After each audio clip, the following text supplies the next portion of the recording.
Hello and welcome to Talking Spirits Podcast, episode number 24. I'm very happy about today's episode since it's once again about the bass, and my guest is a very special bassist, the Serbian and Austria-based double bass master Nenad Vasilić. Nenad has created a remarkable and very original body of work as a leader and as a sideman, and his records have been a huge influence on me since I heard his first album Folk Songs about 20 years ago. Most recently, Nenad got appointed as a professor for double bass at the prestigious Jazz Institute in Berlin, Germany. We have now been in touch for many years, and I'm very happy that he accepted my invitation for a chat. This conversation was recorded in October of 2020 already, and we are discussing all things bass, Nenad's path in music and life, the richness of the musical tradition of the Balkans, being a foreigner in Austria, and much more. If you are into bass and music, this episode is definitely worth your time. We are wishing a good time listening, and I will be back at the end of the episode.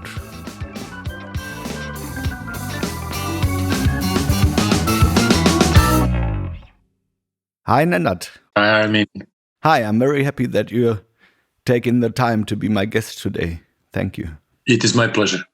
We are now 8 months into a pandemic crisis, which is significantly affecting the lives of musicians and artists. Over the last couple of years, you as a bassist have been traveling a lot and touring. And so my first question would be, how are you today and how are you dealing with the situation as it is right now? Yeah, well, the situation is pretty serious indeed. I mean, being a musician today is really a special task, if I may say so. It's actually we're confronting every musician and bass players. We're basically in the same scenario, canceling the gigs all the time. We are staying here with a couple of dates, not really being able to play them. And it's being really a drama lately. I was talking to other musicians and I see that the motivation is gone, So basically, I don't know for how much longer we can all take this situation. On the other side, I was pretty lucky I ran the studio in Vienna for several years, actually 12 years already. And I was always working in studio a lot. So I was lucky to get some free time to do my stuff in the studio. Basically, I was doing lately this project of mine, which I was waiting for a long time, which is bass and strings. And we did almost the half of the CD, which is really great. It sounds really, really beautiful, and I'm happy with the results and everything. I actually use this time to do some things that I cannot do when I'm on tour, Basically, I think that's what everybody do right now, right? Checking the basses, changing the strings, writing some music. And also I got a teaching job in Berlin. I'm now teaching on the Jazz Institute of Berlin, JIB, that's the university. And somehow I'm holding my head over the water, but actually I miss playing a lot, to be honest with you. This online thing is helping, and every now and then I play some gigs. It's not that I'm not playing at all, but I really miss some serious playing. Yeah, I can totally agree with all you said. I mean, for me it was similar because when it all started, I finally had time to practice, to record, to write new music. Right. And also this is how I started this podcast, because finally had the time to do it. But at some point, after 6 months, I also hit a rock bottom where it was very difficult to stay positive. And, and also with me the same. I also was lucky to play some gigs over the summer. Yeah. But of course, it's not the same because with all the restrictions, it's a different experience, which also might be something where we can learn from, but it should not be permanent, hopefully. And I think we learned enough. Yeah, by now we can go back to normal now. By now it should be okay. I agree. Yeah. Maybe let's go back in time a little bit. Why not? How did it all start for you? How did music start for you? And how did you become a bass player? Well, when I was really a small kid, on the beginning, I was 5. I got a toy piano for my 5th birthday, I think aunt of mine just bought it, and I got this little toy piano. It was red and it sounded great, and it took my attention completely, So my mother and father, they decided to send me to the guy who was teaching the small kids. So basically I started playing the piano. I started as a pianist. And I was playing the piano until the 12th, 13th year before I started playing the bass. And I was enjoying playing the piano. So basically I had this classical education, and piano was really my instrument. I'm still playing it every day. The thing is, when you get older, when you get with your friends out and you start listening to, so I was heavy metal, hard rock fan, Same here, 13, man. And I heard, you know how it goes. And I heard Roger Glover, playing Smoke on the Water. Everybody wanted to be a guitar player, playing this riff.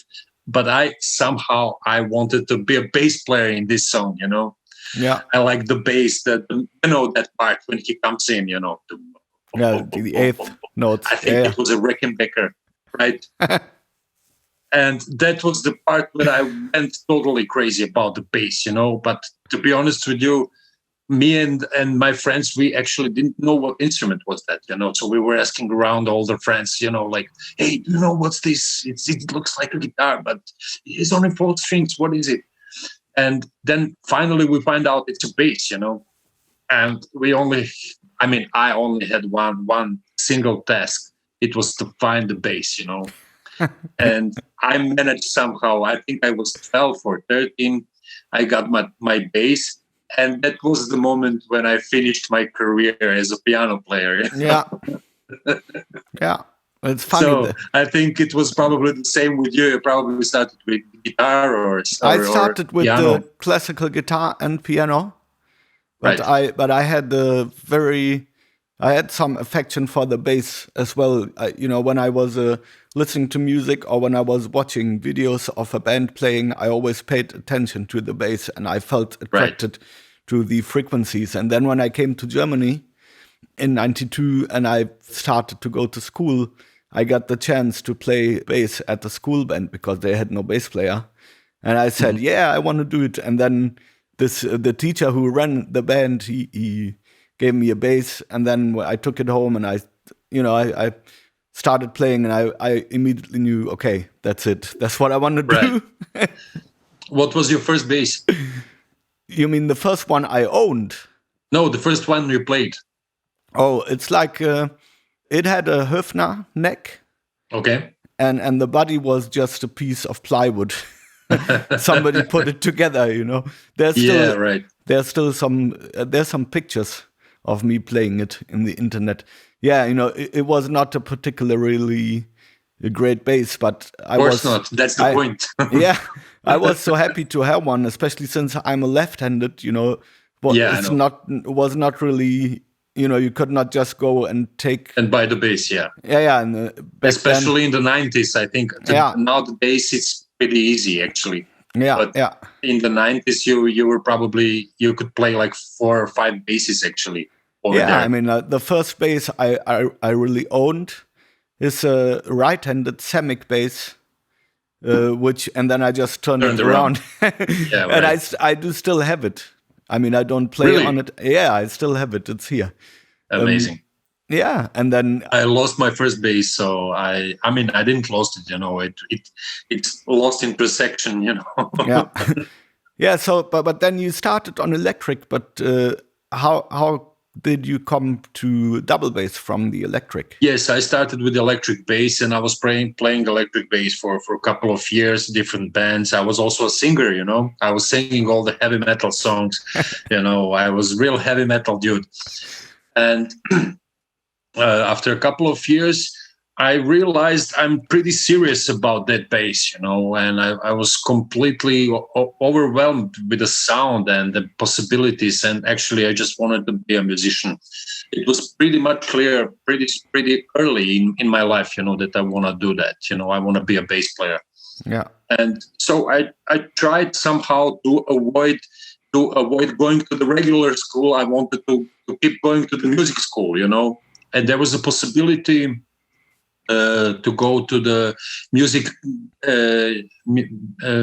high school, which is basically a normal school and the musical with some musical subjects, and with a bass and everything. So that was 90s, 80s, 90s. And you couldn't go there and play electric bass, at least not in Yugoslavia, Mm. You couldn't go to school with electric bass. Yeah.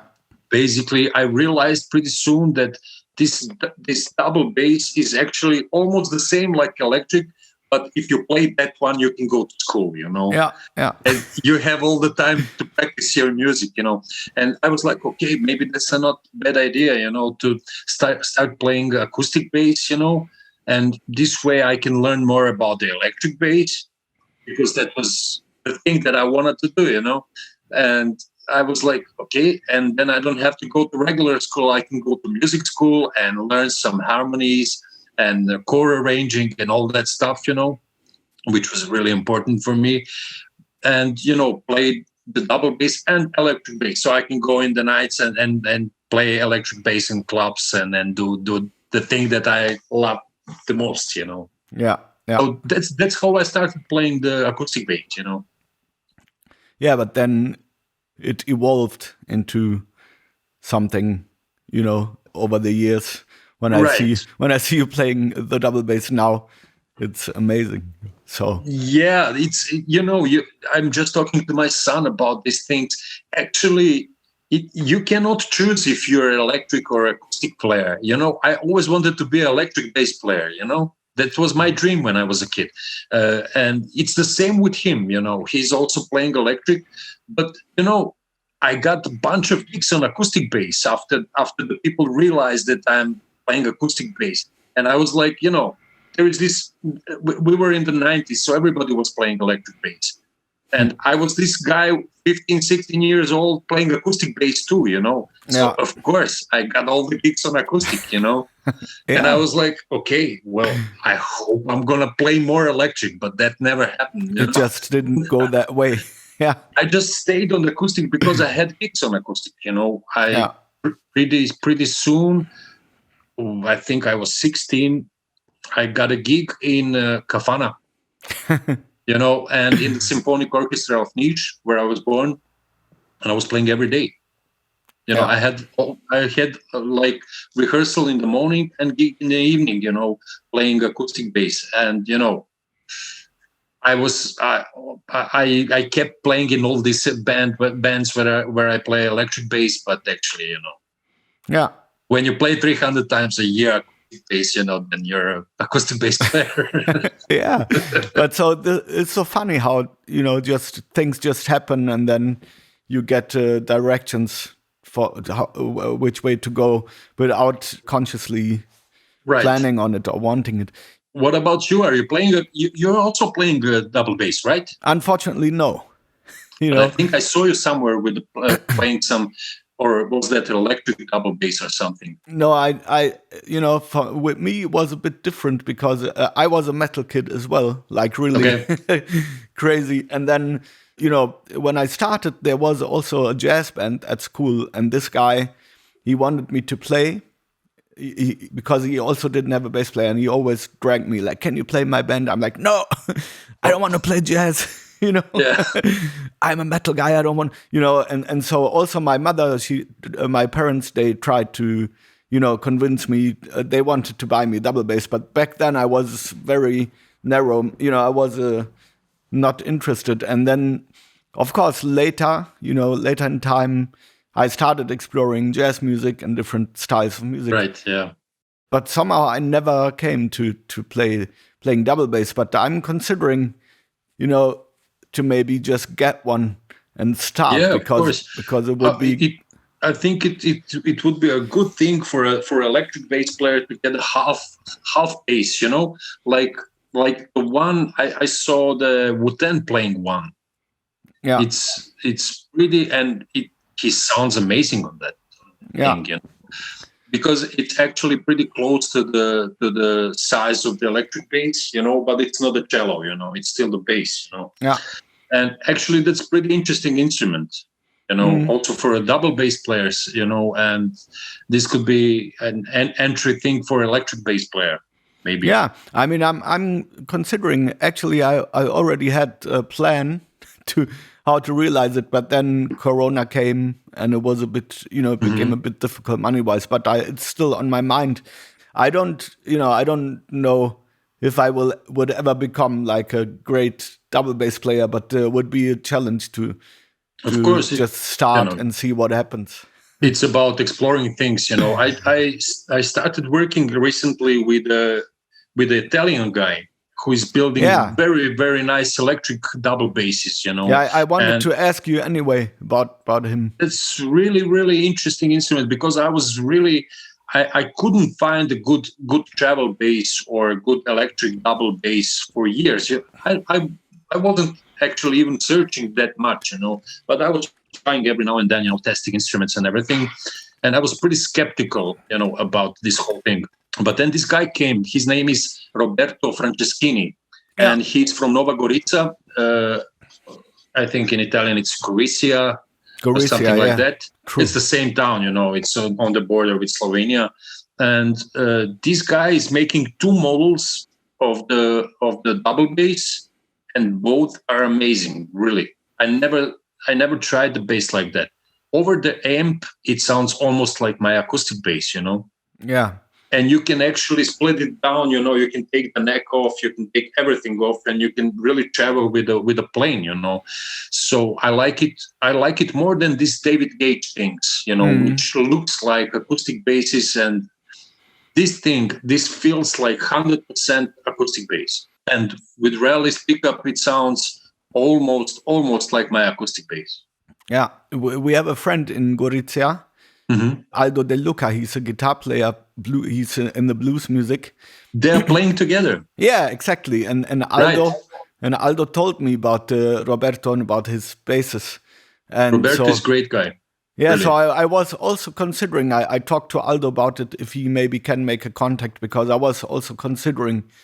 Maybe to start with this instrument, So, but I don't know if you knew, but Roberto is actually making some amazing electric basses too. Yeah, I saw it, of course. Yes, really. And then and so it was so funny for me when I saw you playing his instruments, Yeah. Because we talked. It was an accident.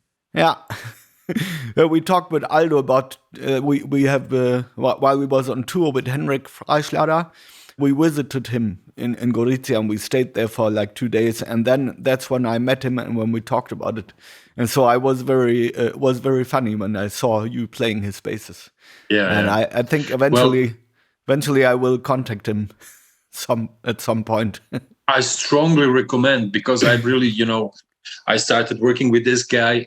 We had a great vibe between us, actually. He came to Vienna and he brought his both basses, so I can try them. And I was really amazed, with the sound.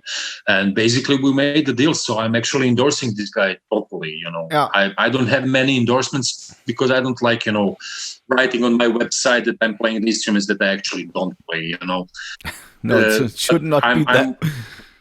I only work with guys, like the equipment and gear that I really use, So I'm working for domestic, and I'm actually using these strings, for my whole life. And I work with Bartolini guys. They're really cool guys. I really like their pickups on the bass. And I'm working with Roberto, So basically only the thing where we can do on the 100%, endorsement thing exclusively.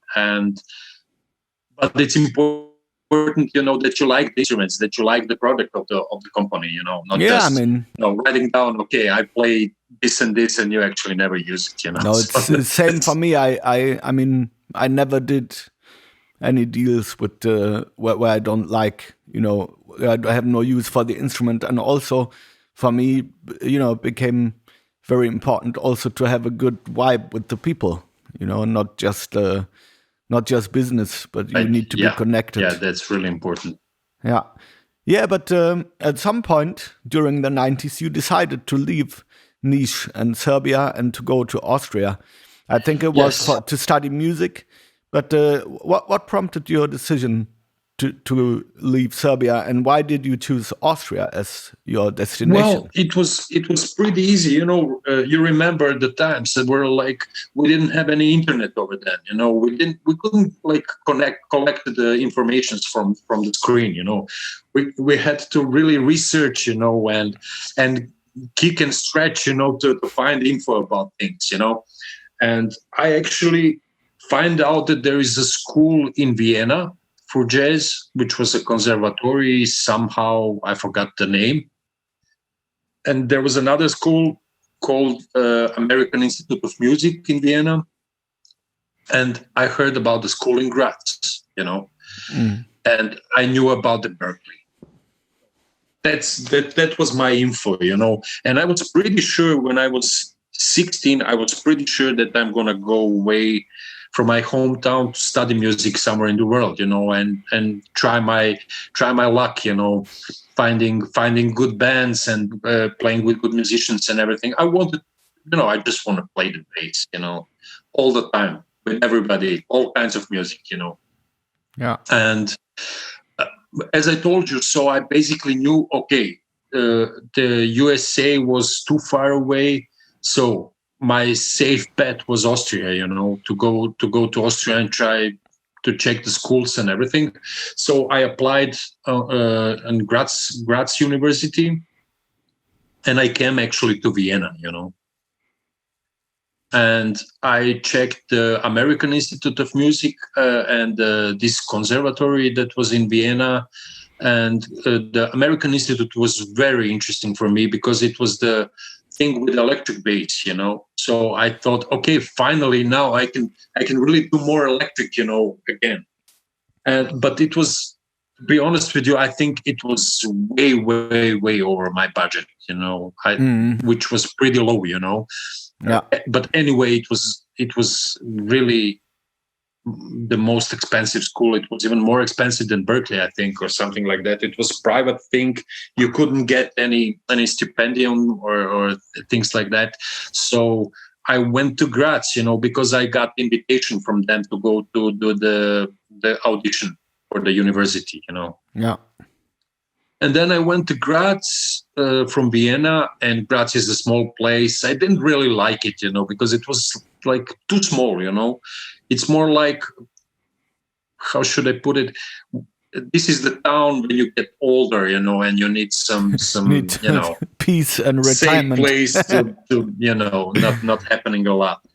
Yeah. So I basically went over there, and there was this guy teaching. Wayne Darling was teaching there, and the school was pretty high level, And I did the audition, and I got in, And I was like, okay, but I don't want to live in Graz, actually, what should I do now? And they had some electric bass, but it was the same teacher that was playing acoustic bass. So basically I was playing better than him, And he didn't teach me any electric, so we just did acoustic bass. He was a great acoustic bass player. But of course, seeing Wayne Darling holding an electric bass was funny. Not really happening. Yeah. And so, that there was this little thing in my soul. What should I do right now? Because I actually want to go to a bigger city like Vienna or maybe New York or something like that. But I got the great place in Graz. And actually, the Graz was pretty serious because we had like class with 15 bass players from all over the world. And that's a lot. They were all better than me. So I thought, okay, that's the right place to be, right? Yeah, sometimes this is the perfect motivation to move. So and I thought, well, if you come to the little town like this and, you see like almost 20 bass players and everybody's killing, then, not the worst place in the world, to be. Yeah. So I decided to stay in Graz, and that's after I finished the high school for classical bass in Niš. I was playing a lot of classical on the double bass, which helped me, of course, a lot, because this way you're making your solid technique on the acoustic bass, which is actually pretty heavy. The double bass is really heavy instrument at the beginning. Yeah, and also when you play classical, then playing with the bow is one more very difficult task to master. Yeah, but acoustic bass, like I was always envy about, because I was playing the piano, and it was like you start playing the piano, you sit there and you do like bang, and it sounds great. And you play your bass like for 2 years and it sounds like shit. Yeah. You're out of tune, you don't have a sound, your fingers are hurting, your left hand is not working, you cannot play up or the octave, it's like, man, what a fucking instrument, Yeah, takes a lot of it time, takes a lot of patience. time at the beginning, and you have to practice really, really hard, and back then we didn't have these amazing pickups like today and everything. Actually, it was a big problem to go with a bass on the amplification and everything. So you actually played mostly acoustic. I had some Wilson pickups back then, and it was always a struggle. With the bass sound. Yeah. I mean, if like you said, back then there was no good pickup, so meaning you need to work harder to make it sound right. Yeah, right. So, then it was Graz, and I stayed there, and there was a huge jazz community over there. We had like amazing workshops, they had big budgets. So we got to play with the guys like Barry Harris or Niels Henninghorst the brothers, and I was playing on his bass, and I was chatting with the guy every year. Imagine that, it's a huge thing, because you really see Niels Henning coming with his mixer, and the sound system. He was always traveling with his bass, and he had this little he had a Wilson pickup. Regular, but he also had a magnetic pickup, like on electric bass, which you couldn't see because it was buried under the fingerboard, and he had very low action strings, and he had also some magic box. We called it a black box because it was silver, but it was a little black box, with some gums. It looked like pretty 40s to me, Yeah. 1940s. So, but actually it was amazing, to learn from this guy. Of course, he had a brilliant technique, and he was playing with every, playing all these great solos and having a great groove and everything. But the amazing thing is that he had the same sound on every amp in every room with his bass and this little mixer. Yeah, he had control. He knew what he wanted, and he figured out a way to have a control. Right, and that was that was really important information for me back then, because we all had strings like this, got strings. We played acoustically. We all wanted to be black guys from Bronx, and I was also playing on the street for many years in Graz, that's how we make a little living there. Also, and it was a common thing, to work on the street, because, for example, on Saturday you could in Kerengasse in Graz on Saturday you had like 15 amazing bands playing on the street with enough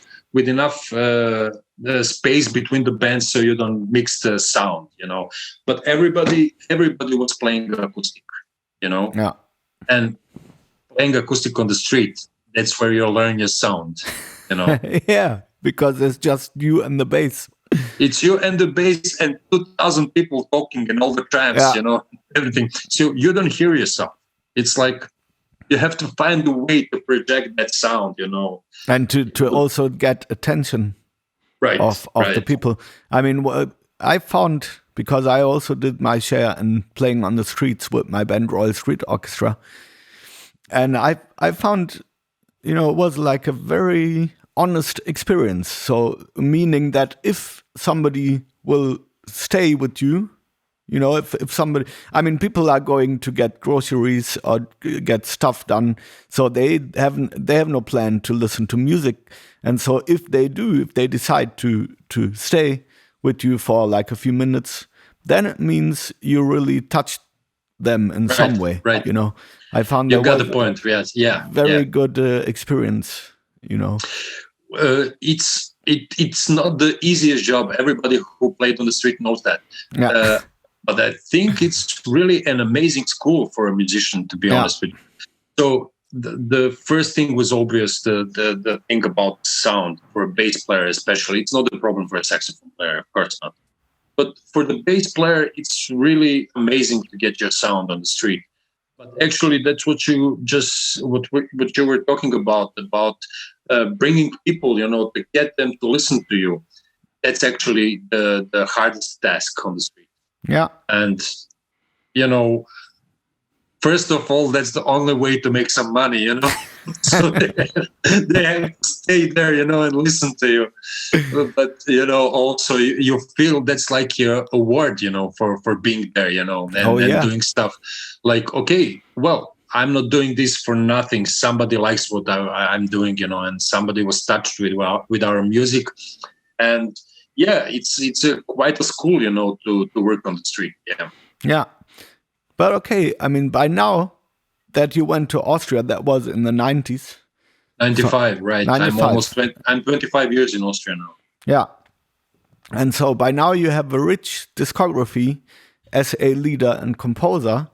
And on your albums, you are combining the musical tradition of the Balkans with jazz in a very original way. So I would like to know, I mean, how did this all start for you?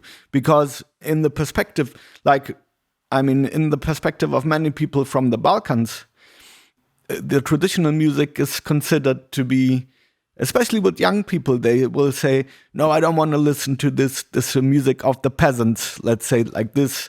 I want to listen to rock and roll, and I'm not in there. And at the same time, the tradition is very rich and there's so much to draw from. So I would like to know, how was the musical tradition always present for you, or did it come to you later, at a later point? Well, the musical tradition was always present in my life. And I told you I was playing with 16, I was playing folk music, But I have to admit it, I hated it,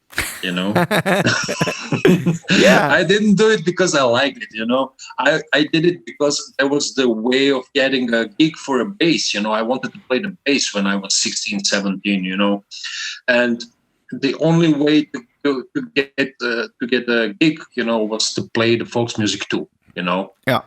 And actually back then I thought it's like a punishment, because I wanted to play funk music. I wanted to do jazz gigs. I wanted to do heavy metal stuff and everything, but I had to play like bum, bum, bum, bum, bum, bum, bum, bum, And so I soon had to come up with a plan, in order to stay alive playing this music,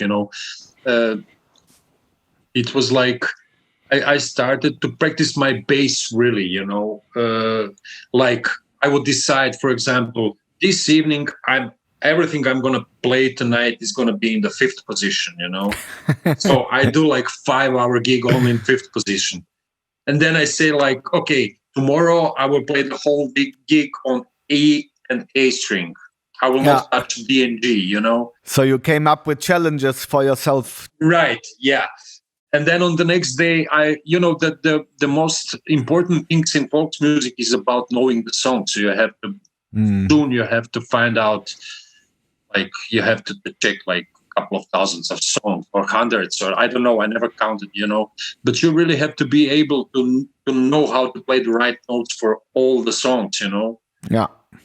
Doesn't matter if you like them or not, or if you know them or not, So I was pretty good at that because at the same time you're actually working on your ear, ear training. It's a great ear training, and you develop this skill of learning songs fast, which is really important for just playing jazz standards, because that's the same thing. You have to know a lot of songs, and that was actually my approach to this folks music. Was not because I liked it, it was because I could play that, and I had a gig, and that's how it started for me. But on the other hand, when you're young and doing things, you don't know what's going to be next thing in your life, So I actually gained a lot of knowledge about the folks music, So first of all, I grew up in the city of Niš, which is actually, we say in Serbia, the biggest gypsy town in Serbia, Yeah. So we're lucky enough to have all these gypsy musicians over there. And I grew up with them, I grew up with a feeling that it's not, being academical about music is one thing, but, going into the, center of the music, like, in your soul, and when you have the music in your veins, Yeah. That's what they do. What I like to say is, like, the gypsies have the key of the music, They have the key of the little box where the music is, and they can open it. But did you also happen to see Shaban Bayramovic live? Oh, of course, all the time on the streets. Yeah, you could see him every day, I never got the guts, to come to him. I even wrote a song for him and everything, but I never got the guts to go to him and say, "Hey, hi, can we play together? I'm a little bass player." You couldn't do that with Shaban. Yeah. Yeah, but I mean, just the chance to be able to be there and to witness being around him, it gives you a certain feeling. I saw him alive a lot of times, being in the places where he was playing and singing.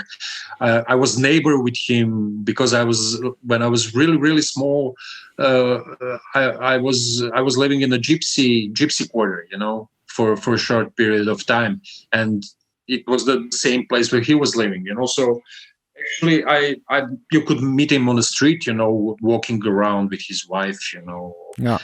He had his place where he was drinking coffee and beer, in the center of town. So you could meet Shaban every day if you want, Yeah. It's a great thing, It's Niš has this gypsy fluid, which is really important for my music. Yeah, but then I mean, from what you just described, having to play this music but not really wanting it, when did it start for you that you felt like this could be a thing for you, and also that you had the inspiration to write original music in this, in this style? How did this grow? It all came later, After I did my studies in Graz, I was done with studying, and I was playing a lot. I was doing all the different stuff, mostly jazz, but playing. I was always thrilled to explore new music. So I always wanted to do a lot of jazz, but I was open for other music styles. I didn't want to be this kind of jazz police, thing where you play only the certain era of jazz, like playing only bebop or hard bop. Or my thing is jazz. Yeah, that's my first thing. But I was always open for other things too. And I was doing a lot of different things in Graz and in Austria. And I soon I started playing all around Europe, and playing jazz with American cats and everything. But there was something missing, personally for me in this music. I felt like I'm not really the original. I'm being kind of fake, doing jazz only. Yeah. That's how I felt, when I stand next to a guy from New York. I felt like he has more right to play jazz than I do, and I didn't like that feeling. I was like, I dedicated my whole life to this bass, so I don't want to feel like I'm not allowed to do something, Yeah. I want to go until the end of the road, Yeah. And also, you know how it is. We're more or less in the same situation. We both left our countries pretty young, right? Oh yeah, yeah. And that's a thing that you carry in your heart for your whole life. You know? It's true. And also dealing with the fact that you are suddenly somewhere else and you need to start a new life from scratch with nothing, you know. Right. Yeah, that's something. It's quite an experience. And that was the point, you know, where emotionally just I started to dig, you know, and all these songs that I played in niche when I was young, they just came out, you know. Yeah. Everything just came out, and I was like, man, this music is so good and so nice, you know, and you don't actually have to play the standards only, you know. And I was open enough to be aware of that, you know. So I was like, why don't we try to mix some things to mix some jazz that we're playing with this folks music and see what it's all about, you know? Yeah. If we can come up with something. And there was another guitar player, Zoran Šćekić, from Zagreb. We were pretty good friends, playing a lot together. We are doing some experimental jazz music and you know, some free stuff also, you know, and some experimental classical thing with jazz, you know, so the modern thing. And we both decided to start exploring, you know, like we brought like a song like Utem Somboru, for example. That was the first song I did. It got recorded or maybe with a bassist or something. And we started exploring this, you know, and it was like the sky opened, you know, suddenly. It was like, you know, that feeling, you know, it was like, man, that's it. That's what we're looking for, you know, that's what I wanted to do, you know, actually. And then you realize that you're so hip because you know a couple of hundreds of songs that nobody else does, you know, because you live in Austria, you know. Yeah, and I mean, I know, like, when I remember, for me, was kind of similar, because around maybe 2001 or something, you know, I came to here to listen to Sandy Lopicic Orchestra. He's also living in Graz. That was my first, and they did the first album, Border Confusion. I mean, they played like traditional songs, but with the big band and modern arrangements. And I was like, wow, okay, this also can be done with this type of music. Amazing. This works. Yeah, and then this is what brought it back to me. Of course, I mean, when I was in Yugoslavia, I didn't play this type of music, but it was still around, you know, it was still around, and I was listening to it, you know.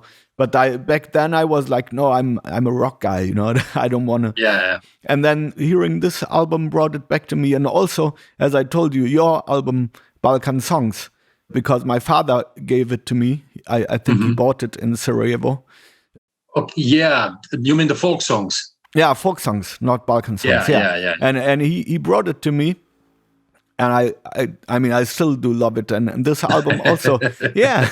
And this album also was very influential for my path. I'm very pleased to hear that. You know, and then because just, you know, the combination between the tradition and improvisation, modern elements, jazz, and also the sound you had on that album, that was what really drew me to it. And I still love it to this day. Yeah, it was. Yeah, the first album was pretty interesting journey, you know, because I was in Graz and I was trying to persuade jazz guys to play this music, you know. And I remember there was a German saxophone player over there. I forgot his name, and I tried to play with him. Sejde Fumajka Buđeše, probably. He was like, "What's this? This is nothing." And he didn't want to do it, you know. And then actually it was pretty hard to find the guys. And then later he came to me and he was like, "Oh man, I made a mistake." I'm said, well, now it's too late, you know. I have 5 other guys playing your place, you know. So it was pretty new. I also, but not only the American or Austrian musicians or German musicians. I also had trouble with the Yugoslavian guys. They couldn't dig it, you know, because for somebody who never played this music or never liked it, you know, which I can understand, you know. Yeah. You want to do some jazz stuff. You're not interested in folklore music when you're 20, and these guys couldn't play this music at all. It was like, yeah, I mean, it was hard. It's a different language Right. in all regards, like especially also rhythmically, with all the odd meter stuff. It's not for everyone. Right.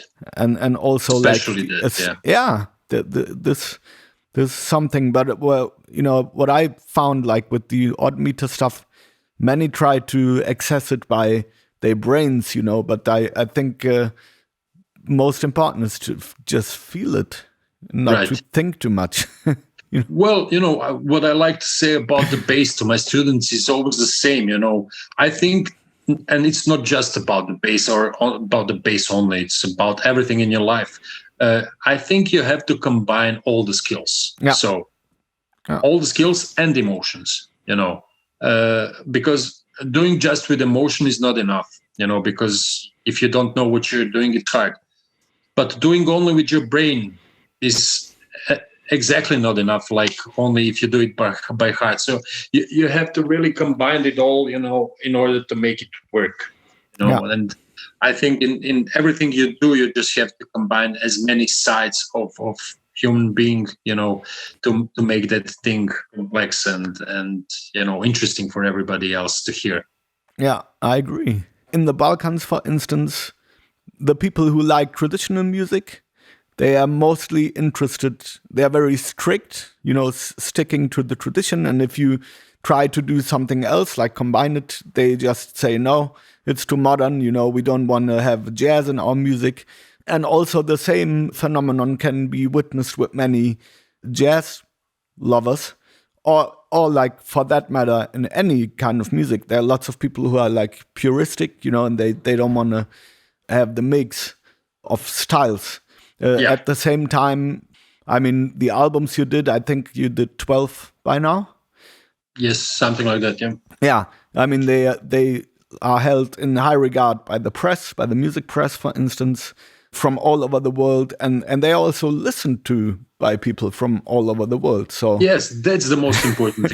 Yeah, and that's what I want to ask you about. Like, starting from that point where you start to go that way, and now, like 25 years later, you have a career and you have like lots of albums. So how was your experience with the perception, like how the music was perceived by people? Well, Armin, we're all in the same shoes, probably. But you know exactly as good as I do that the minute you're not. The minute you don't want to put the label on your back, then you're in trouble. You have a problem. So people want to label you, so they can deal with you easier, Yeah. But if you're kind of guy that doesn't want to be labeled, then you have to fight for that, Yeah. You have to fight for that, not having something on your back, Yeah. So you have to check all the time if there is something on your back, Yeah. People tried to label me as a world musician and Balkan guy, but I was actually doing a lot more of jazz festivals than world festivals, far more. Then, so the jazz guys were always like, no, well, that's world, that's not jazz, or at least it has to be world jazz. Okay. I never say anything, I just do my thing.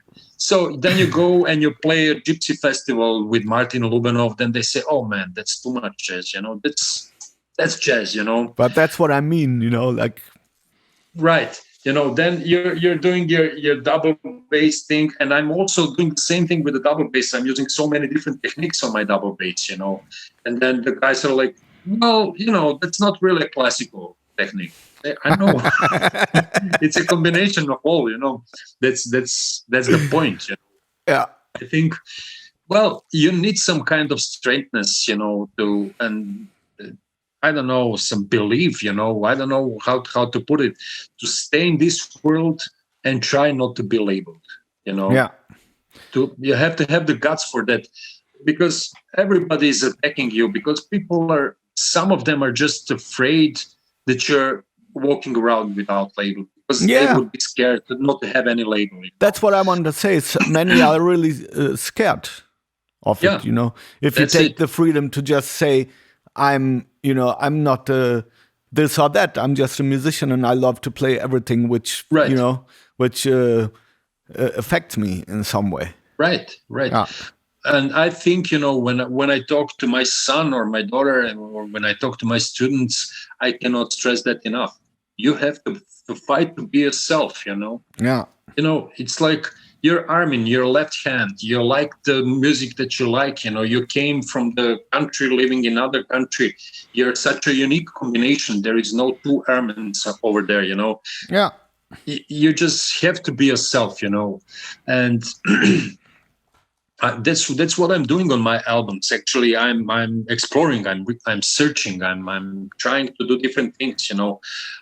Sometimes I record something that could be done better, but that's the point, of testing things. If something is working together, if something could be done or not. For example, my first thing was that a big test was playing, for example, 3 parts of songs like Šešer moj, or we were doing some 3 parts of the free approach to the songs like Shaban's songs, Ibarval Pudela, and things like that. You're bringing 2 worlds together. I don't know. For me, I'm excited at that moment. When I know the original song, and then we're working that with some guys from all over the globe, recording it somewhere, bringing that song to other people, and it's pretty exciting. I have to be honest with you. Sometimes when I do jazz standards, only playing on these stages, sometimes it's amazing, but a lot of times, man, I feel like, well, I wish I worked in a bank, because it's rather than staying on big stage. Yeah, because it misses the element you just talked about, to have the courage to go somewhere else with it. And I also think, approaching it that way is also allowing the tradition to still stay alive, and to grow. I mean, if that's what it's needed, I think. Of course, I think this music is good enough. The Balkan music is so rich. It's unexplored. Actually, it's really unexplored. So I think it deserves to be worked on. It deserves to live, to be there. So, and it's a lot of fun. I remember my first attempt to play the bass solo over Ellen Okerko on 7/8. It was like, okay, I know the song. I play 7/8 my whole life, but I cannot play the solo. Yeah, because like improvising over it is different. Yeah. So then you start practicing that thing, and it makes your whole universe, open up. Yeah. Yeah, but then, when we're talking about your discography, like we just said, you have recorded 12 albums and very different lineups, with many different musicians. Yes. Some are like with the big band, and then others are like just a duo or like trio, but there are 2 albums which are very different from all the others. And this is the first being The Art of Balkan Bass from 2014. Right. And the second is called Bass Room from last year, from 2019. And on those albums, it's just you playing. Like, right. It's just you with the bass, and also you do no overdubs. No. So they are real solo albums, and it's just you with your bass, and you play, just by yourself. But still, when one listens to it, it sounds like a whole band was playing. So. Oh, thank you very much.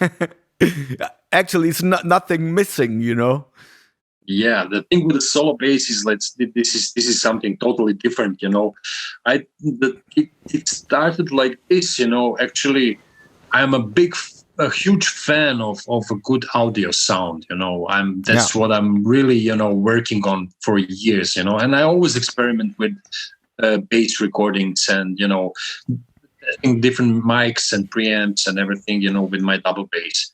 And, doing that actually I just get my bass out and play, and try mics, and come up with little songs, and and I was doing that for years.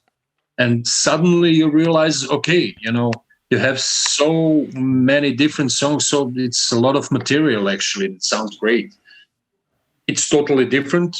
Again, you have to have the courage to bring that, to the world. Oh yeah, because it's again something different, like playing alone. Yeah, and especially it's you are, let's say you are really naked because it's only you and you can hear like the slightest nuance and everything. And you can everything, hear everything, and there's no way you can hide anywhere. Right. And so I did it, actually, and I was talking to different people, and they were like, "Man, this sounds great. It's so interesting. Why don't you put this out?" And I was like, "Well, not really sure about it, And it stayed for a while. I never thought about it again, and but it came again and again to me, because I was working on that stuff and, doing that stuff. And finally I decided to maybe try to put the CD together and then eventually not putting it out, but just to make it for me to see how it works. Yeah. And that's what I did, I just did the whole CD. It had like 15 songs and everything. It was the first version of the Art of Balkan Bass. And I was like, well, what I'm doing is actually Balkan bass, but not in the sense of how people are reacting to Balkan music. Like, okay, let's go dance, But actually, that's what I'm doing. I'm playing this sophisticated stuff on my double bass, but it's buried under all the instruments, So actually, on most of the stuff, I was actually just playing what I play normally, Yeah. But when you solo the bass, that's how it sounds, And I was doing that, and to be honest with you, I was like, no, I cannot put the album like this, It's like too much, And then Bojan came to me, and he was like, okay, let me hear that shit, what you're doing, Bojan Zofik Pashic, yeah. And I sent him, and he called like a day after that, and he said, hey, put it out. Yeah. And I recorded two more songs, which are Vranjanka and the Burn from Deep Purple with his pants. And I recorded that two songs, made the videos and put them on the CD, and then I put them out, And it was amazing, that was totally surprise for me, because I didn't expect anything like that. First of all, these videos got really viral, it was amazing. Like, they were everywhere, And I was so happy. For instance, from me, I was so happy to see, also this video is being shared by the bass community, know, and I was so happy that to find people really getting it, and feeling it, and so it was really special. Amazing, I was really surprised and pleased at the same time, for many reasons, First of all, I was playing the bass alone, so the fact that anybody is willing to listen to that anyway, is like a great thing. And then second of all, I'm doing two of my passions, like playing Deep Purple and playing Balkan folk songs, like doing totally two different. I mean, how can you connect Deep Purple with Vranjanka, But for me, it's the same thing, It's like it's the same pleasure, right?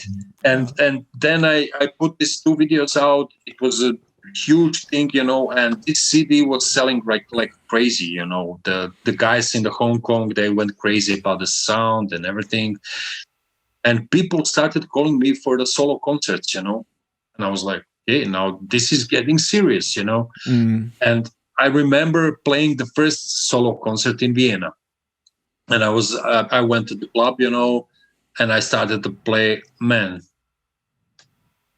that was like I was born again, It was so difficult. Oh, yeah. I never, because you're playing, then you stop, then you have to say something. Then you have to start playing again, and then you stop and then you have to say something again, and it's like, man, and I'm just a bass player, I'm sitting behind doing my shit, you know how it is. We're in the same job, you know. Usually in the band context, we are pretty much, just in the back of it, and we feel good there, So well, you choose to be a bass player because you like to be behind in the fundamental thing of the band. That, if you would like to be a singer, then you would go in front. You would not play the bass. Yeah.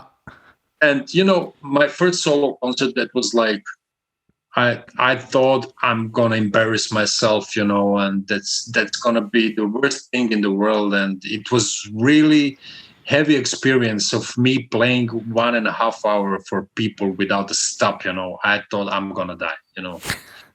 My hands were hurting, because you're actually soloing at 1.5 hours. You're not just doing bass lines.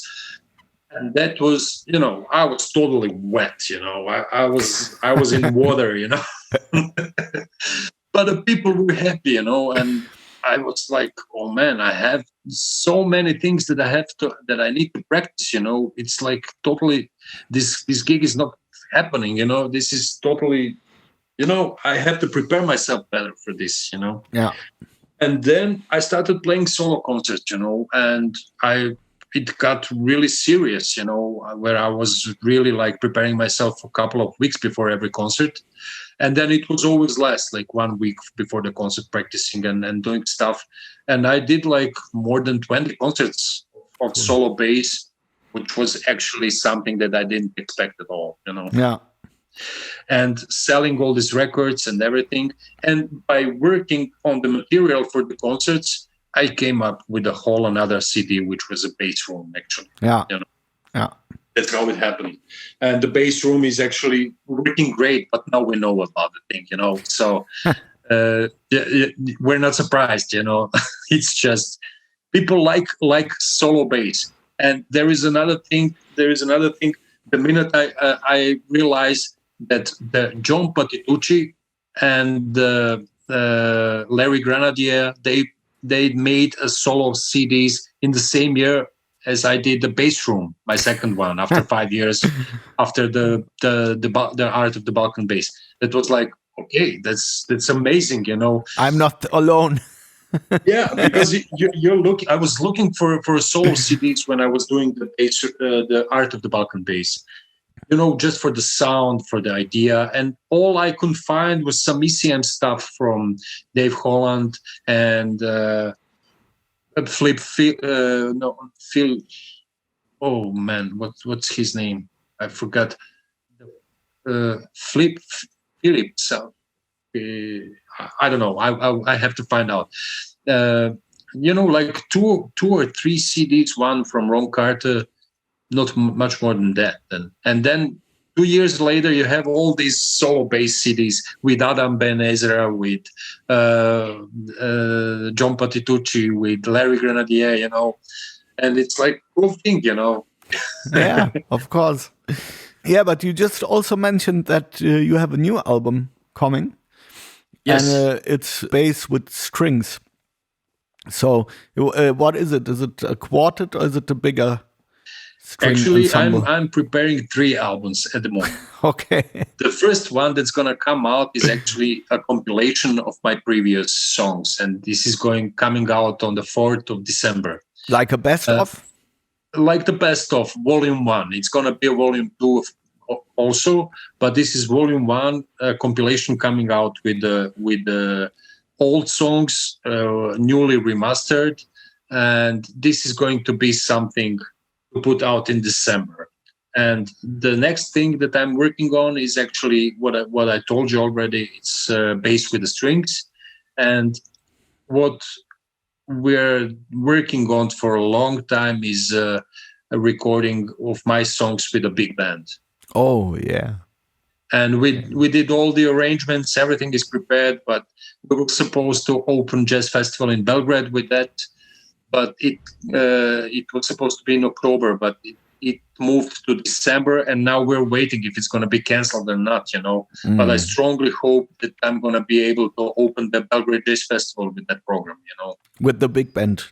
With the big band. Yeah, yeah. So we have all the preparation. Everything is done. I'm working on that for like years, The last year I was working really hard, and now we have 10 arrangements of my songs done for the big band, with 3 different arrangements from the USA, from Serbia, from Macedonia, Austria, and the stuff is done. Sounds great. It sounds amazing. I look forward to play these songs because it's my compositions, but arranged by other people. It's different, yeah, because there's a different perspective, and also with the big band you have like many possibilities for instrumentation and arrangements. And some of the bass lines are so heavy I have to practice them now. So I have to practice the bass for my own songs, which is a new experience. Yeah. And this is something I've been waiting for a long time. I have this idea for like 15 years, and I thought, okay, maybe now's the time. That's the what we talked on the beginning about the Corona.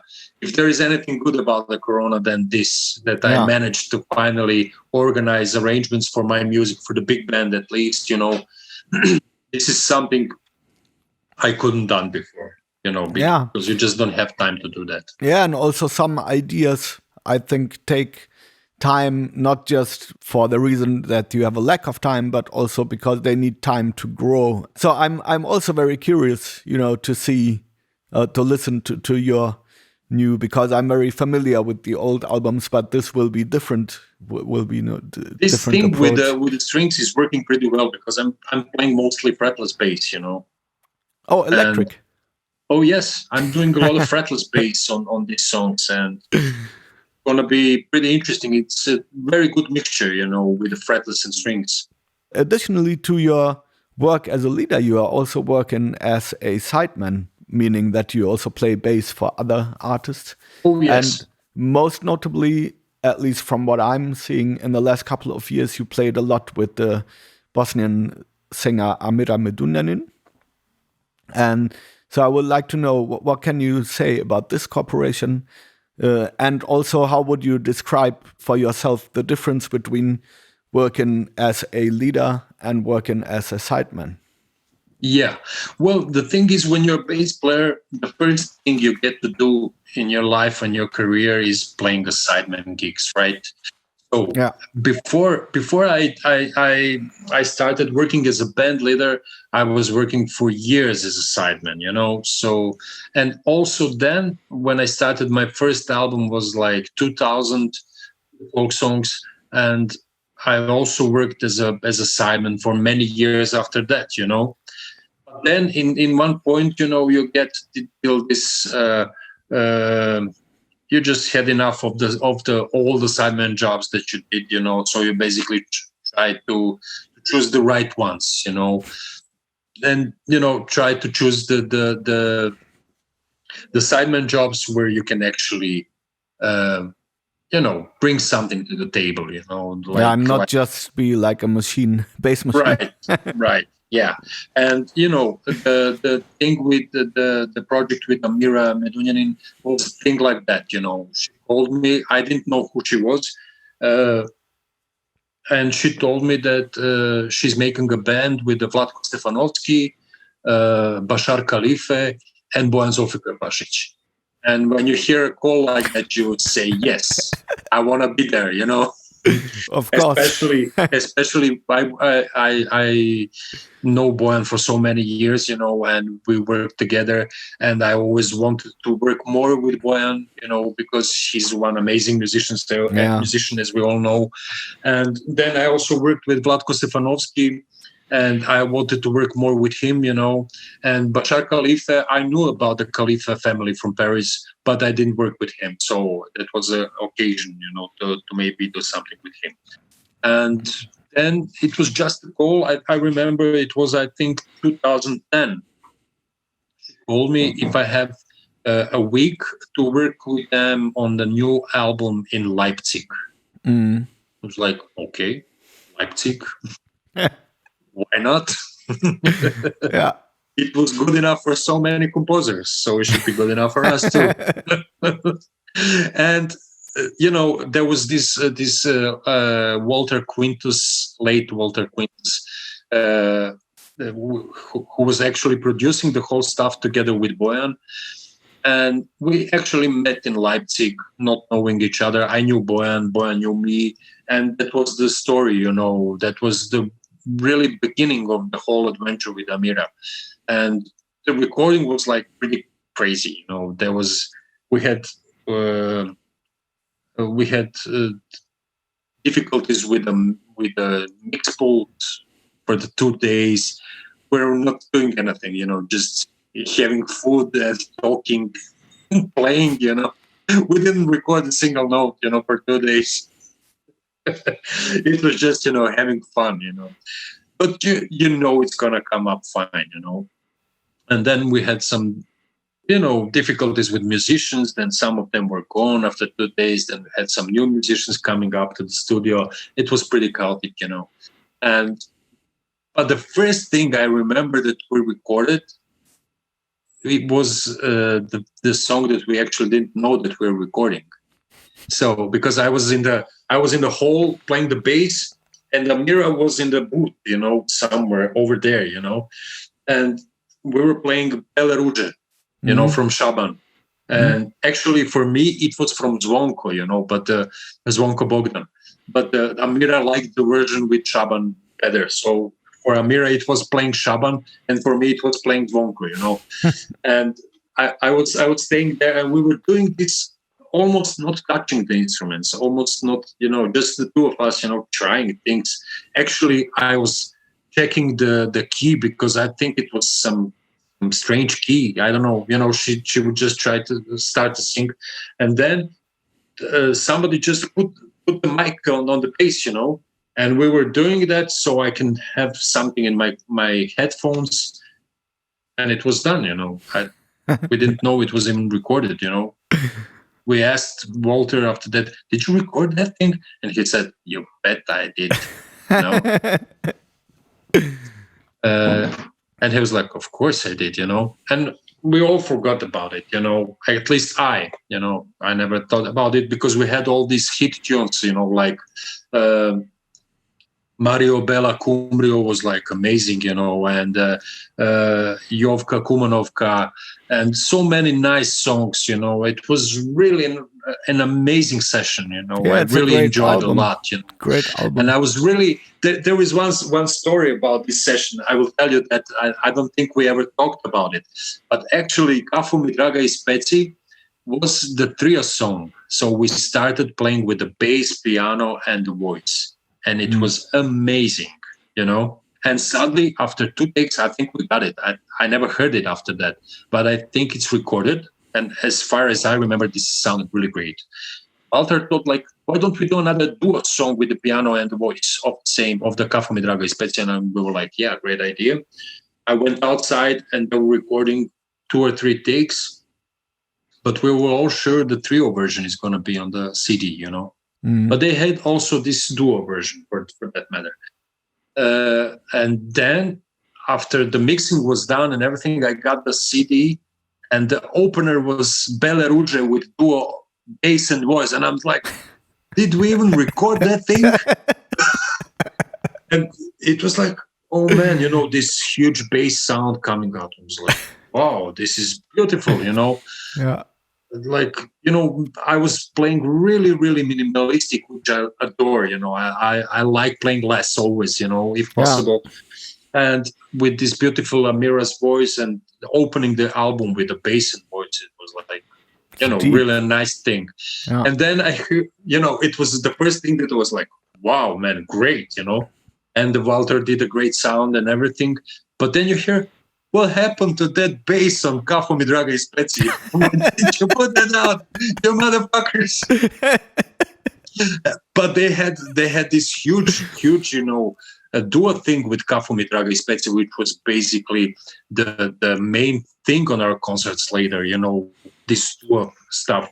It was a good decision, actually. If you ask me, as a producer, I would do the same thing. Yeah. But I felt kind of sorry, not being there on that song. But yes. I got my opener, so basically so it was okay. It evened out. Yeah. And working in this band was, I have to say, it was really amazing. It was really amazing because we ended up on the end working as a trio. It was Bojan, me, and Amira. And Bojan and I, we really played our asses off. It wasn't like camping a singer. No, we were really playing. And we were playing these huge stages. With a lot of people. It wasn't a jazz thing.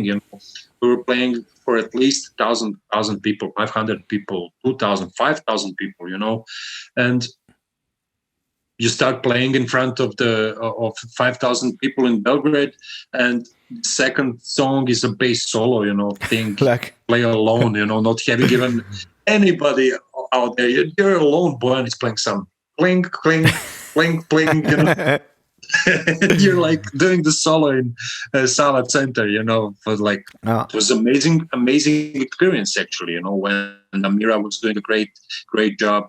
Playing with Bojan was a lecture every time on the stage, I can imagine. Playing with your favorite guy every time and getting paid for that. Yeah. It's like great, So it was a great experience, I have to say. It was really like doing 2 CDs. The second one, I was also a little bit more producing because I was mixing the second CD, the Silk and Stone. We recorded it live in Lisinski. It was recorded in Lisinski room, in one room, just one take. And it was a huge task to mix that thing, and make it work. So it was a great experience to work with these guys, Yeah, and also when I have been listening to the recordings a lot, and what I also like, is that there's so much coming together. I mean, she started out as a Sevdah singer, meaning that she sang the old Sevdah songs, but then she's not doing just that. She's also singing like, I don't know, Macedonian songs, right? Serbian songs, like also some which are not in the traditional music at all, but then having all of this combined in the way like you did, it sounds very homogenic and natural. We are talking again about being open. I'm talking now about Amira first of all. Imagine any other singer being able to play with Bojan and me, on the stage. It's like we were playing our asses off, and it's not an easy for a folk singer, to be there on that stage, and she was there, to get all of it and she was there. That's the first thing. And the second thing that I really admire about her is she really feels the South Serbian music, the Macedonian music. She really loves that. That's not what like I mean, being hype and doing some cool stuff. It's not about that. She really loves that songs, that she was singing from Macedonia or from South Serbia and everything, and she's trying her best to really play them well, and to do it justice. But that's what I mean. That's what I love about it too. Well, there is another project that I did with her actually without Bojan, and that was a big band almost. We had 10 different people from 10 different Balkan countries, musicians. I put up together a great band, and I wrote the arrangements for that. And we opened the Olympic Games in London with that band on the Trafalgar Square. We were playing there, and a couple more gigs in Sarajevo and everything. And she was doing there that was even more improvised with more jazz, really like jazz arrangements and everything. There's some videos from the Sarajevo concert and then London concert online. That's something completely different. You could see she's really open, for doing different stuff, And we did a couple of great things together. I'm really proud of that, Yeah. And of course, we had a lot of fun, It's like we laughed like all the time, Like I remember being on tour in Scandinavia, it was like, it was sick, with Bojan and her, like having jokes all the time, 10 hours a day, Yeah, I mean, I think you earlier you talked about choosing the jobs, the sideman jobs you want to do. And I think, I have been going through the same experience, and then, but I think this aspect, of really having a good time together and having fun on the road is very important, because if you don't have that, then it becomes like just, you could also be work in anything else just to get money, you know. So Yeah, and I also think it shows in the music, you know. I think you cannot, at least for me, when I'm not feeling well with the people. I mean, I can play with anyone. It's no problem, but it's not gonna cross a certain point, you know. Right. If you don't have that magical thing going on between you and another musician, it's hard. And being on tour with guys that you don't really at least dig, you know, at some you know, basic level, then it's difficult. It's easier, you know, to like the guys we are playing with. Yeah, I agree. Yeah, so but nowadays you're still living in Vienna. Like, yes, as you said, for like 25 years. Mm. And Vienna is a city which is, of course, has a rich history, you know, like cultural, and you could be seen as a crossing point of many different cultures, West and East, and I don't know.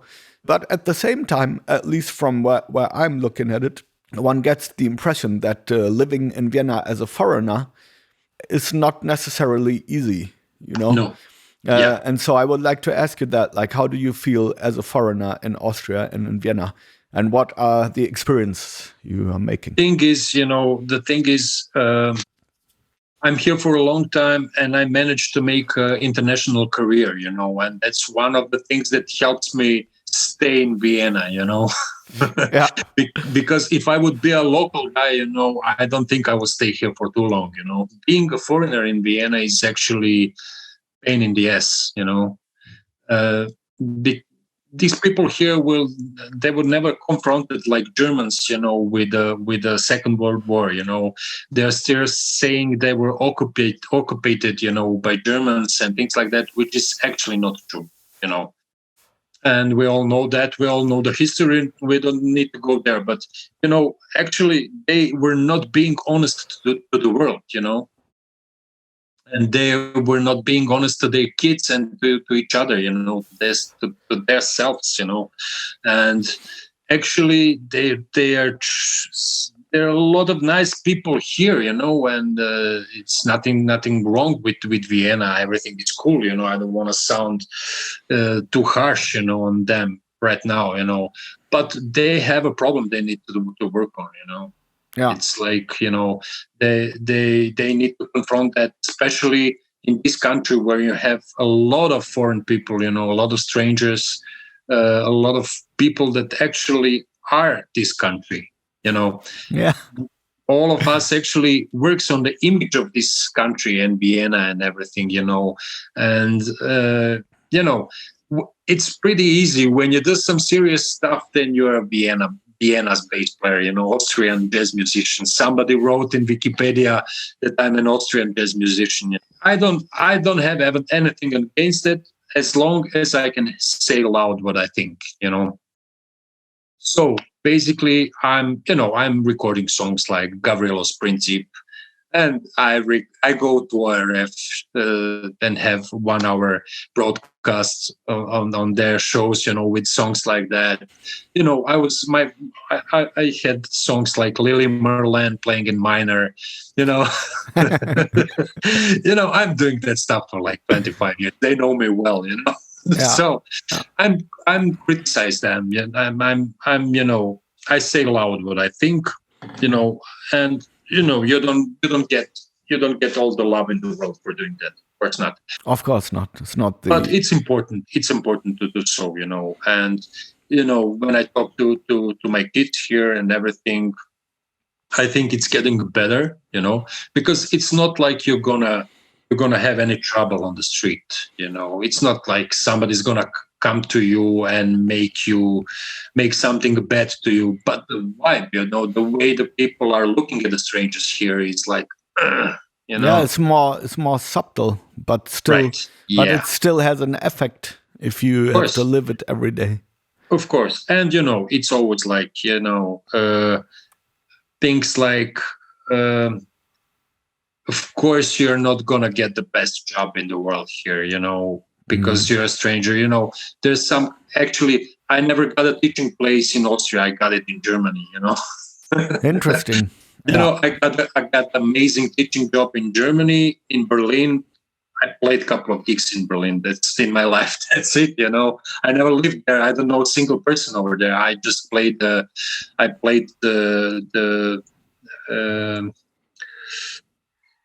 concert over there, and they got me in, me and 30 other bass players, and in Vienna you will not get a chance like that. No way, because you're a foreigner, because you're not from there. Yeah. But and that's sad. How it works. This other thing, Austria is very small, It's like the whole Austria is like 2 Berlins, That's it. Yeah. So you would say there's a lot of competition in general due to the fact that it's so small? Oh no, you mean in Austria? Yeah. Oh no, I don't think there is a lot of competition. To be honest. I mean, for the bass players, you mean? I don't think so. No. Actually, not so many not so many different musicians that are participating the creativity of music, in my opinion. I don't know, because the scene here is very closed. There is this whole jazz police scene, which is actually not working.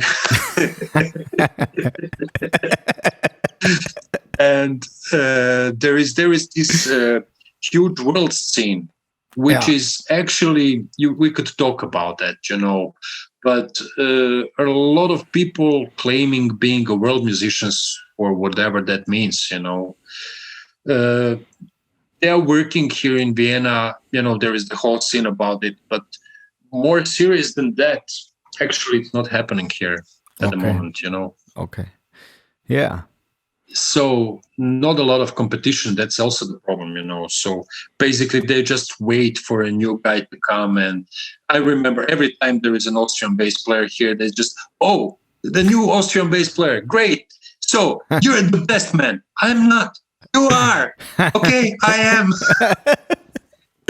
Yeah, that's how it works, It's strange how those type of things work. We'll give you all the jobs. Man, you have all the concerts because you're the best. I'm not. You are. I am.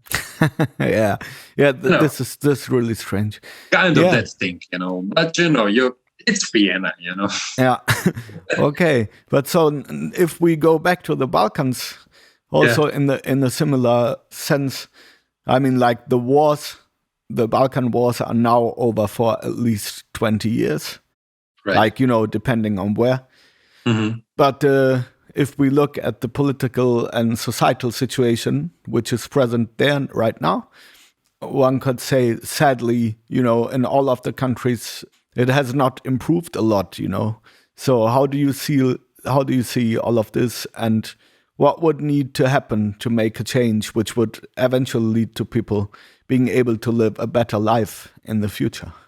Well, that's the subject that needs another hour, probably, at least, It's not that easy, We have this, how should I put it the best? The Western world is not making it any easier for us to get back to the right road, That's my feeling for the last 30 years, actually, They are pushing us really hard, They want us to have a conflict between us, And I don't say that's so important, in the sense that if somebody wants you to have a conflict, you should have a conflict. But it's more difficult to come back to the right way, That's one thing. And I don't want to say also that the Western world is only guilty for what happened on the Balkans, but they're much more guilty than they think they are. That's the first thing that we need to say here, because showing Balkan folk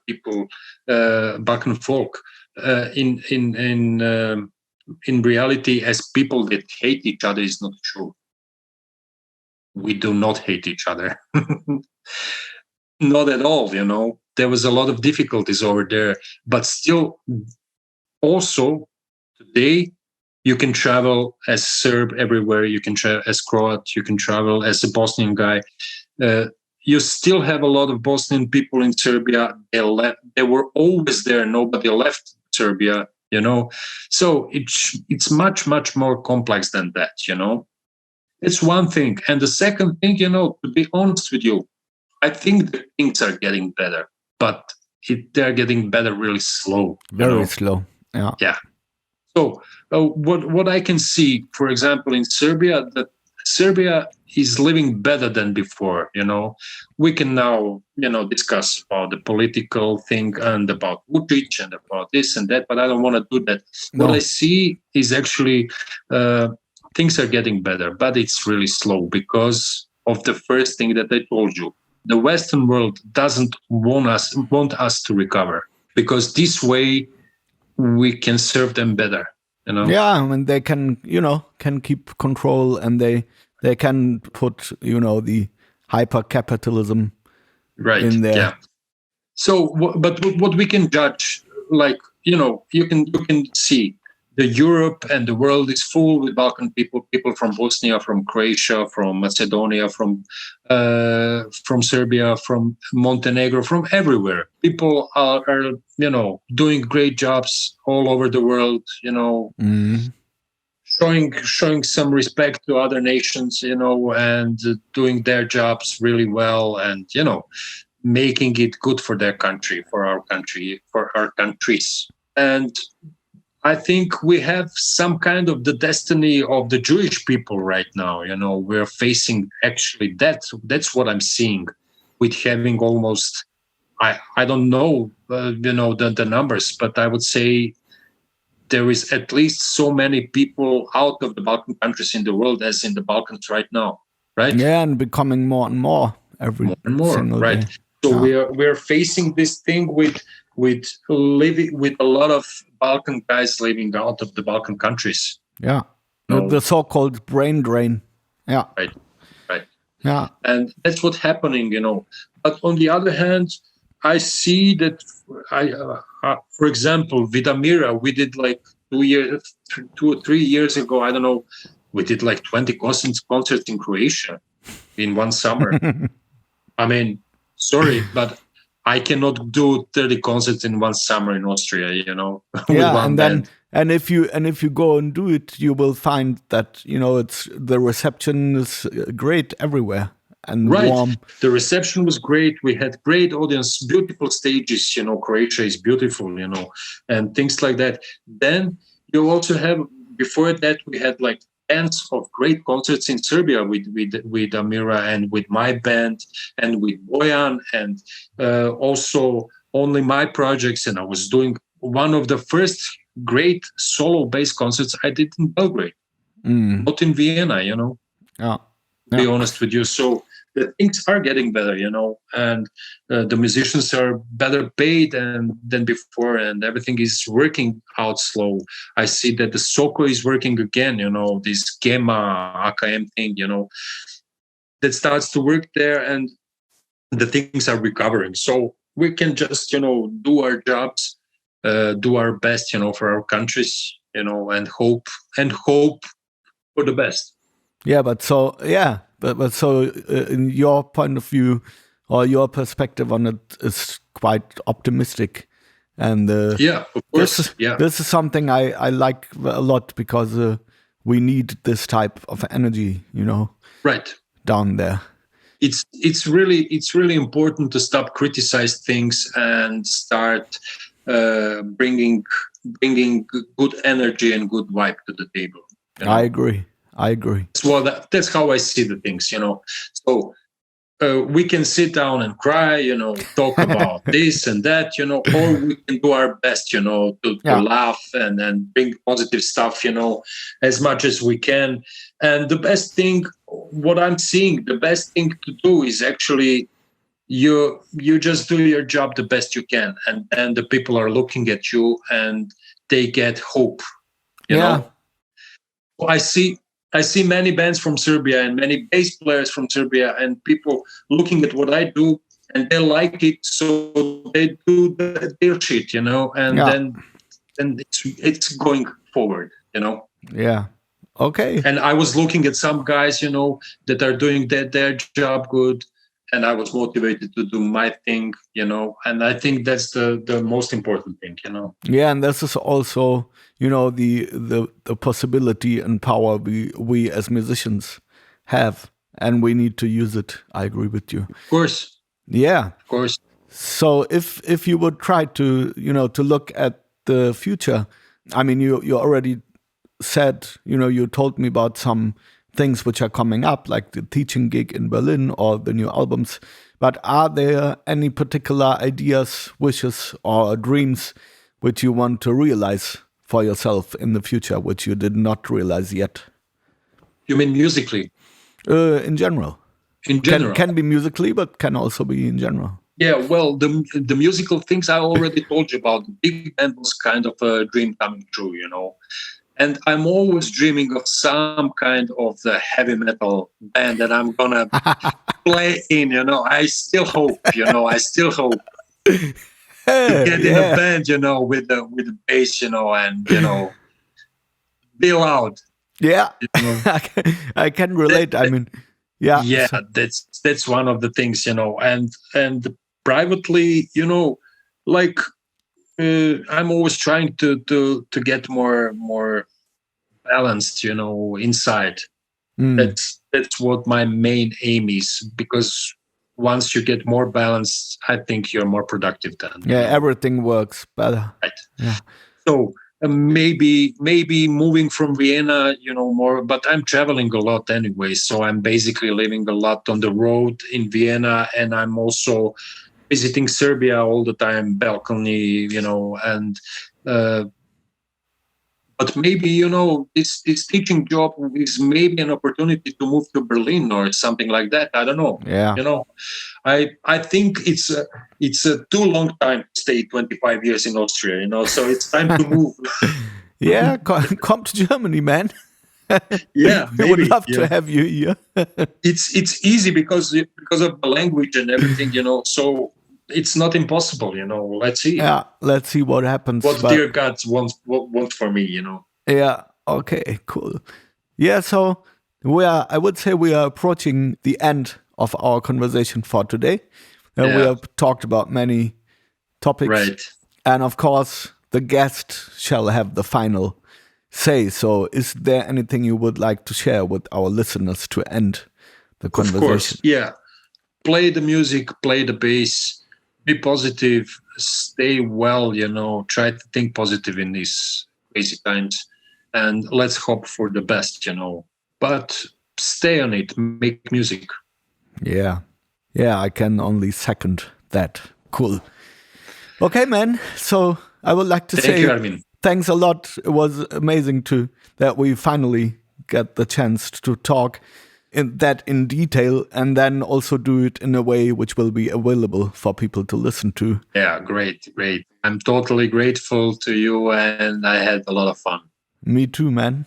So thank you very much, and thank you, Armin. Stay healthy and stay safe, and hopefully see you sometime in real life too. Of course. Now when I'm starting working in Berlin, we're probably gonna meet in Germany somewhere. Yeah, cool. Okay. So thank you, man. Okay. Have a nice day. You too, man. Bye-bye. Okay, bye. You have been listening to Talking Spirits Podcast, episode number 24 with Armin, Alić and Nenad Vasilić. Thank you for staying with us today. We hope you enjoyed our offerings. And next week we are arriving at the final episode of Season 2. My guest is the German guitarist Thorsten Sahler. If you want to listen to the other episodes so far, please visit www.talkingspiritspodcast.com. There you have also the opportunity to contact me if there's anything you want to share with me. If you like what you heard, please feel free to subscribe to the Talking Spirits podcast at the channel of your liking. And also feel free to place a rating of the show where this is possible. Stay healthy, have a good day, and see you again next Sunday. Bye!